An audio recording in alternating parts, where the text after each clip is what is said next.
يعني انت يوم ما تسمع ان مراتك خانتك زي ما الست بتنط من راجل لراجل تاني، سلوك تقافز اسمها خدامه، وبالحرام لتحصيل المباح، هي لمجرد انها بتشتغل شغلانه في الغالب مهينه مفكره نفسها الملك. في النهايه هم بشر، وانت اللي خلقت الظروف المثاليه للخيانه دي. من هذا الرجل السلم والسبونسر اللي كان في حياه معظم يومها مع رجاله تانيه غيره؟ قدم زوجته او بنته على طبق من ذهب، البيتا يكدح والالفا ينكح. عندهاش وقت حتى تهتم بنفسها. جوار العصر الحديث وامهات المستقبل. في الفيديو ده هتكلم من وجهة نظري الشخصية، وهدخلك جوه عقل البنت العاملة النسوية، وهعرفك ايه هي غريزة الهايبر جامع عند البنت، وقانون بري فولت والارتباط الفوقي، وهعرفك كل بنت بتفكر ازاي. وبوعدك ان الحلقة دي هتكون من العيار التقيل. عايزك تركز كويس في كل كلمة للنهاية، لان حلقة النهاردة مليانة معلومات دسمة. جوار العصر الحديث ما بقوش في الاصول، دول تلاقيهم في مكاتب الشركات او في الكافيهات او في المطاعم، بيقدموا خدمة ممتازة جدا للزباين.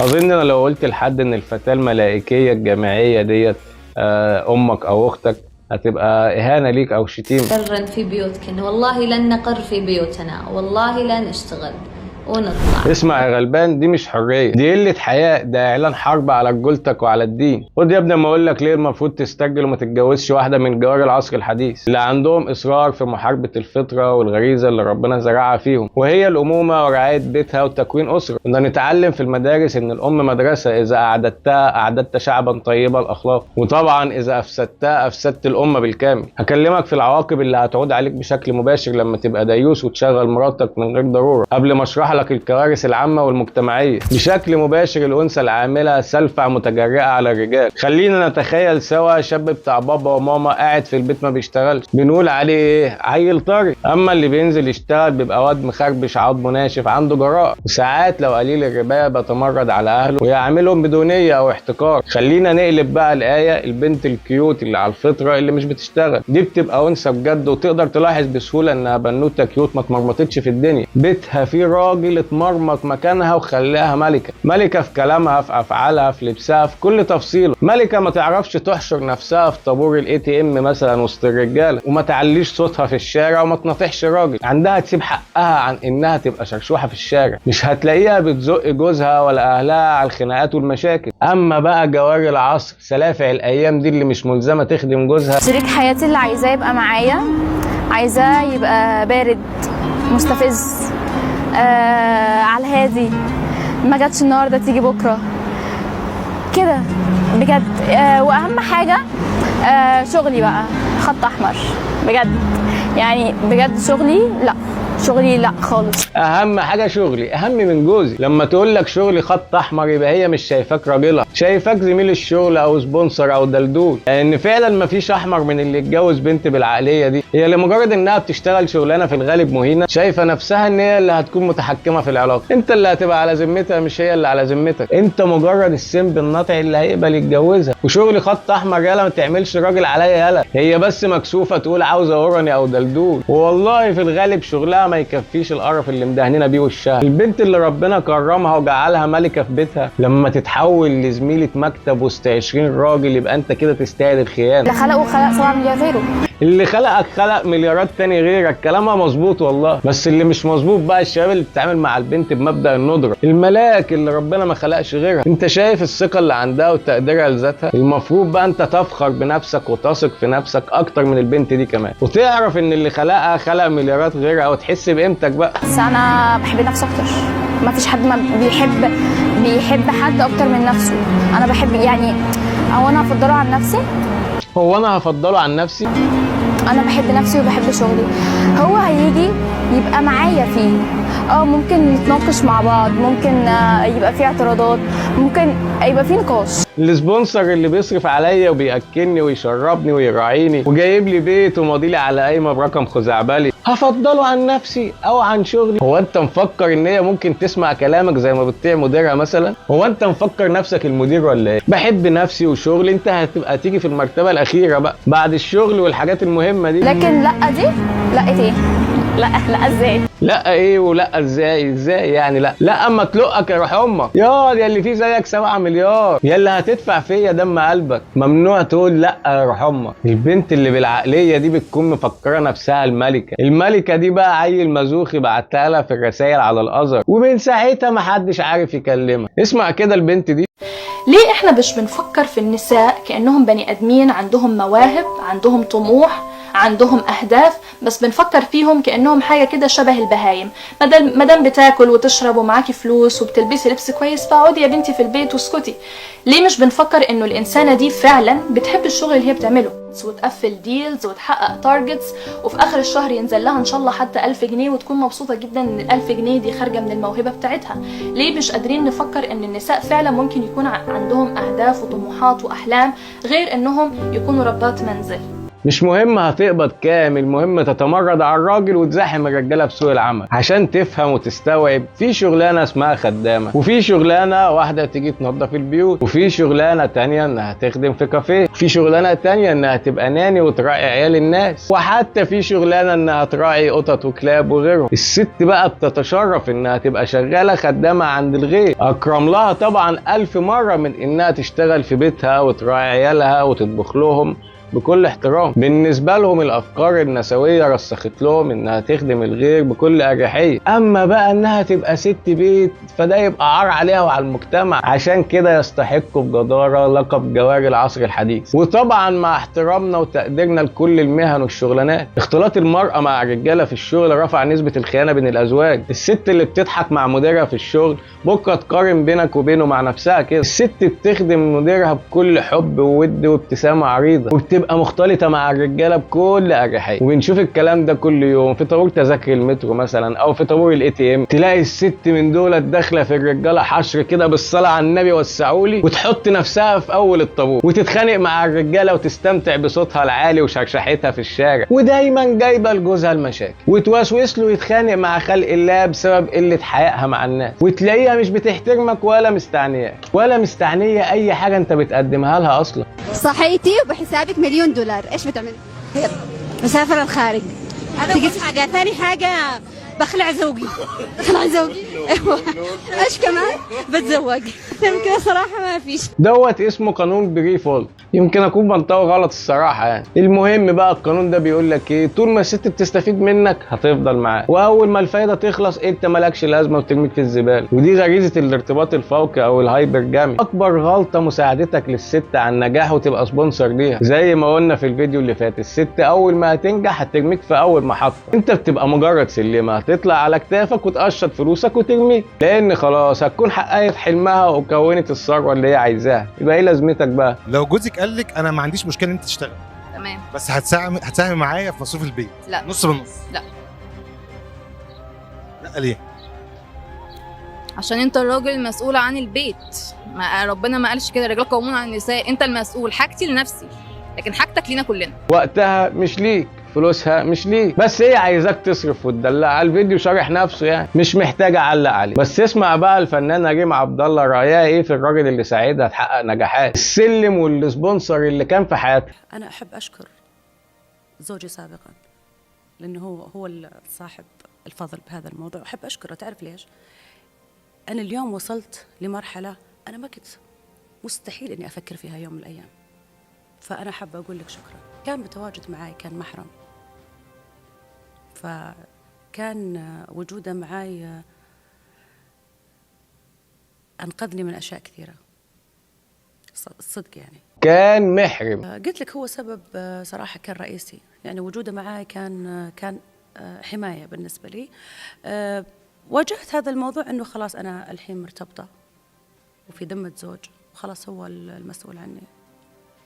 دوره في الحياة انها تعمل اللي عايزة تعمله من غير ما حد يفتح بقه معاها، لانها على ذمة راجل. وصلها لمرحلة مستحيل كانت تفكر او تحلم بيها اصلا. يعني كان يقعد معاي في اللوكيشن من بداية الاوردر الى نهاية الاوردر. طب الشخص دوت بقى اللي البنات كلها بتوهمك ان ده فارس الاحلام وده الراجل اللي بجد اللي بيساعد مراته، اسمع بقى نهايته كانت ايه بعد ما نجحها. الى الطلاق، الى الخلع. الى الخلع، بتقول لها بكل فخر عشان هي تخلصت منه بعد ما اخذت مصلحتها. ليش اصريتي التهم للفرق ليش أصريت تقولي إلى الخلع؟ ليش ما تركتيها إلى الطلاق؟ ليش حبيت تقولي إنه أنت اللي أخذت المبادرة؟ لما تكون إنسان ناضج وتعرف تدير نفسك وتعرف تتحكم في أمورك، تعرف تقبل وترفض، يصير لك رد، يصير لك كيان، يصير لك تواجد. أول ما كان عندك رد، فلما توصل المرحلة هذه بكل فخر تقول لا، أنا قادر إني أنا أكمل مسيرتي الفنية بعقلي، أنا ماني محتاج أحد يكون معي. هو ده قانون بريفولت او قانون المصلحه، والقانون ده بيقول ان استمراريه علاقتك بالانثى مرتبطه باستمراريه حصولها على منافع منك. هي لما نجحت فخلاص جوزها ما بقاش بيحقق لها القانون ده وخدت المنفعه، ما بقاش ليه لازمه، فكان لازم تتخلص منه. اسمع بقى كده بلسانها. لكن أنا لما قررت بالانفصال إنه خلاص أنا إنسانة خلاص، يعني أقدر أنا أكمل طريقي وحياتي. عاوزه راجل مش ديوس، ما يقولهاش اطلعي اشتغلي. اسمع يعني بدك رجل بيمنعك عن الفن؟ أي أبي رجل يصون هذا الأنثى. ما راح أقبل في رجل، أنا شغلي بالساعات يا مالك، شغلي 14 ساعة، أحيانا يستمر إلى 15 ساعة 16 ساعة. من هذا الرجل الحقيقي اللي يخلي زوجته في بالساعات هذه كلها تارك البيت؟ ليش؟ ايش الهدف؟ طيب اليوم المرأة ايش الهدف؟ عشان احنا والله يعني متفقين؟ هذا مو اتفاق. من هذا الرجل؟ ايش هدفه عشان يقول ان احنا متفاهمين؟ اي مواصفات رجل؟ الرجل المكتفي، اللي يقول انا ابحث عن انثى تكون ملكة في بيتها، يعني يقول لا هذا الشيء خلاص ما تستمرين فيه وتكونين معي وتعيشين حياة مستقرة، حياة سعيدة، حياة هادية، بس المرأة بعيدة عن الضوء الأضواء والشهرة.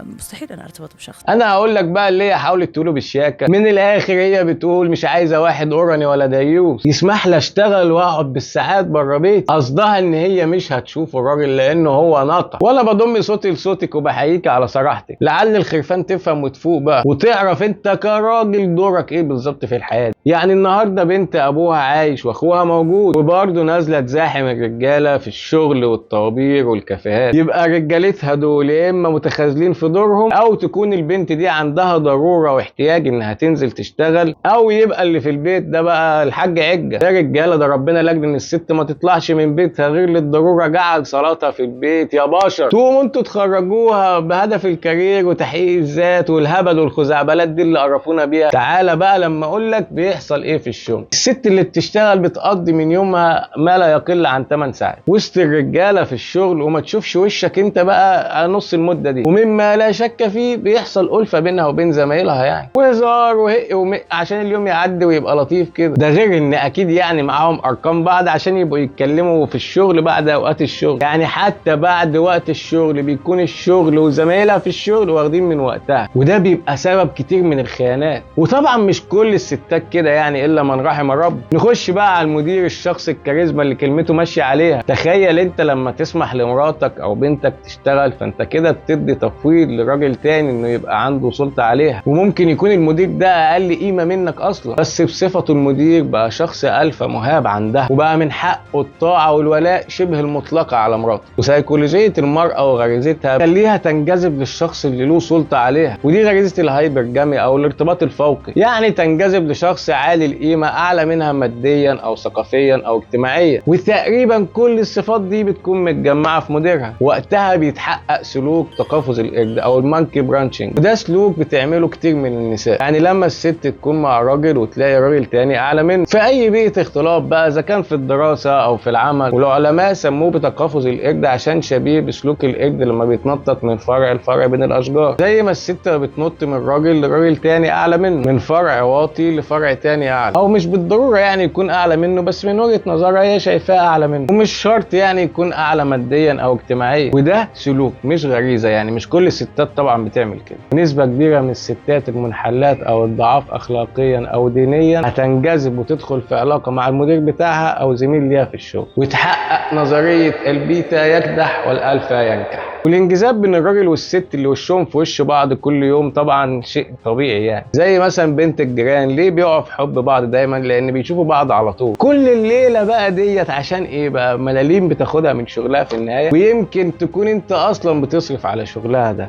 وبتديها فلوس عشان تجيب لبس لشغلها ده، وبتدفع مثلا تمن الحضانة عشان هي في الشغل. وإن كانت زوجتك وصلت لأعلى المناصب وحققت ذاتها وكاريرها والكلام اللي عارفيننا بيه ده، هيكون كل ده على كتافك وباستنزافك ماليا ومعنويا. في النهاية بقى هتشوفك شخص منخفض القيمة ولا تصلح إنك تفضل في حياتها بقى، تروح تخلعك. وبصراحة يعني من الغباء انك ما تتعلمش من اللي سبقوه، اللي حط لمراته فلوس في البنك واللي كتب الشقة باسمها ولا اللي فتح لمراته مشروع، في النهاية كلهم اتخلعوا او بيخنوهم او حبة منهم بيتحطوا في اكياس زبالة بقى زي ما انت فاهم. فاحب اقول لك يا اللي بتشغل مراتك او بنتك، انت وقتها فعلا سمب مغفل. قدم زوجته او بنته على طبق من ذهب للمجتمع ينهش فيها، ناهيك بقى عن انها اصلا بتنزل بلبس يصير غرائز الرجالة ومكياج وبرفان. فانتوا بتبقوا مساهمين في انحراف المجتمع عموما. يعني انت يوم ما تسمع ان مراتك خانتك ما تبكيش وتقول ان المدير ولا زميلها في الشغل استغلوها وان هم ناس وحشين والجو ده. في النهايه هم بشر وانت اللي خلقت الظروف المثاليه للخيانه دي. خلينا بقى نقول ان هم الحياه ماشيه والبيت قائم ومراته ما خانتوش. عايزك بقى تقول لي على المميزات والامتيازات اللي بتحصل عليها الاسره والراجل اللي مراته بتشتغل. طبعا صفر. الست اللي بتشتغل وقتها مش ملكها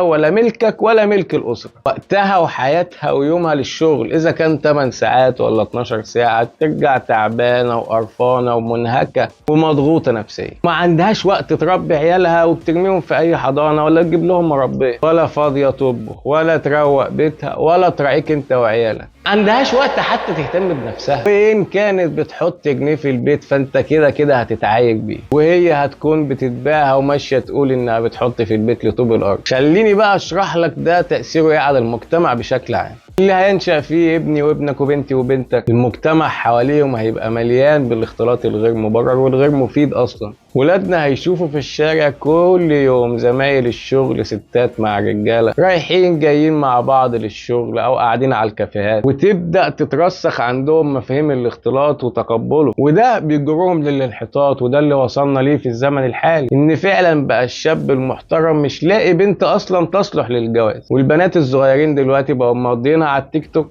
وكل طموح البنت دلوقتي انها تخلص تعليمها وتنزل جري على سوق العمل من غير ما يكونوا اصلا محتاجين للشغل ده ولا لفلوس الشغل ده. وده بقى فكر نسوي سائد لتدمير المجتمع وهدم الاسره. اقنعوا الست تتحرر من فطرتها وغريزتها وهي الامومه، وبقت كلمه ست بيت وصمه عار تتعاير بيها البنت. دلوقتي بقت حاجه عار ان البنت تكون بتعرف تدير بيتها او تطبخ، بقت اسمها خدامة. وقدروا يخلوا البنت تنفر من الجواز العفيف السليم، واطلقوا عليه جواز الصالونات باعتباره جواز فاشل. يعني بقى الجواز السليم بالنسبة لهم ان الولد والبنت يمشوا مع بعض سنين قبل الجواز ويقضوها هلس ومسخرة. وبقت العفيفة مصدر للسخرية وكأنها حاجة شاذة على المجتمع. وادي عندك التيك توك يوريك عيالك في المستقبل لو انت اتجوزت واحدة بتشتغل ازاي تشوف نفسك راجل وانت مصرح لمراتك تنزل للعمل وسط اللي انت بتشوفه في المجتمع كل يوم ده، وانت عارف وبتشوف بعينك كل يوم. ليه تسمح لمراتك انها تقضي معظم يومها مع رجالة تانية غيرك؟ انا لحد دلوقتي لسه ما دخلتش في الشق الديني وانا لست اهلا له كما يجب يعني، ولكن هستشهد بقوله تعالى: ولما ورد ماء مدين وجد عليه أمة من الناس يسقون ووجد من دونهم امرأتين تذودان قال ما خطبكما قالتا لا نسقي حتى يصدر الرعاء وأبونا شيخ كبير. معنى الآية ان سيدنا موسى عليه السلام وصل لمدين، لقى ناس بتسقي المواشي بتاعتها عند البير، ولقى بنتين واقفين بعيد كده، فراح قال لهم ما خطبكما، انتوا واقفين ليه بعيد كده؟ قالوا احنا مش هنسقي المواشي بتاعتنا وواقفين مستنيين اما الرجاله تخلص، مش هنخش نزاحم الرجاله ونتحشر فيه. شوف بقى البنت لما بتخرج من بيت راجل بجد، قالوا ايه عشان يبرروا خروجهم؟ وابونا شيخ كبير. احنا مش طالعين حبا في الشغل ولا عشان نقول اللي قادر على التحدي والمواجهه، لا ده احنا مجبورين وغصب عننا عشان ابونا ما يقدرش يعمل هو الشغل ده. طيب وبعد كده لما سيدنا موسى راح بيتهم وقالت يا ابا تستاجر، ما حبتش الخروج، ما استحلتهوش، ما طاقتهوش، فطرتها خلتها لما لقت فرصه تتستت وتبقى ملكه في البيت ما تضيعهاش، وما قالتش بقى انا بنت ب100 راجل. حتى ابوهم لما استاجروا ما سابوش كده ان هو يبقى داخل خارج على البيت، يبقى فيه اختلاط ويبقى في مفاتن، مع ان بناته اشرف 100 مره من البنات اليومين دول. الاب درءا للفتن والمفاسد عرض عليه انه يتجوزه واحده من بناته. الايه دي كفيله تخلينا نفهم ان خروج البنت من غير ضروره ملوش داعي، والبنت لما تبقى مضطره وتخرج تشتغل ما تختلطش بالرجاله وتبقى جريئه معاهم وتتحول لسلفع. كمان قوله تعالى واذا سالتموهن متاعا فاسالوهن من وراء حجاب. معنى الايه لما تيجوا تسالوا زوجات النبي امهات المؤمنين تسألوهم عن حاجة في الدين مثلا، تسألوهم من وراء حجاب، يعني ممنوع الاختلاط طالما أمكن. السنبات والنسويات اللي يقول لا لازم يبقى عندك ثقة في البنت حتى لو حواليها 1000 راجل، أظن بنات اليومين دول ما هماش أشرف من زوجات النبي، فبلاش مزايدة يعني. ومحدش يقول إن الكلام ده موجه لزوجات النبي، ده كتاب الله لكل خلق الله. وأما اللي عاوزين ياخدوا من الدين اللي على مزاجهم فدول إحنا ملناش دعوة بيهم. وعندنا الحديث الشريف ما تركت بعدي فتنة أشد على الرجال من النساء، ومن أهم وأشد الفتن ديت هي اختلاط الرجالة والستات مع بعض في كل مجالات الحياة. في النهاية شغل الست ولا حاجة عيب ولا غلط ولا حرام لو كان للضرورة وبضوابط، وما ندخلش نفسنا في سكة ركوب الحرام لتحصيل المباح. فاسترجل وما تبقاش ديوس أو نطع.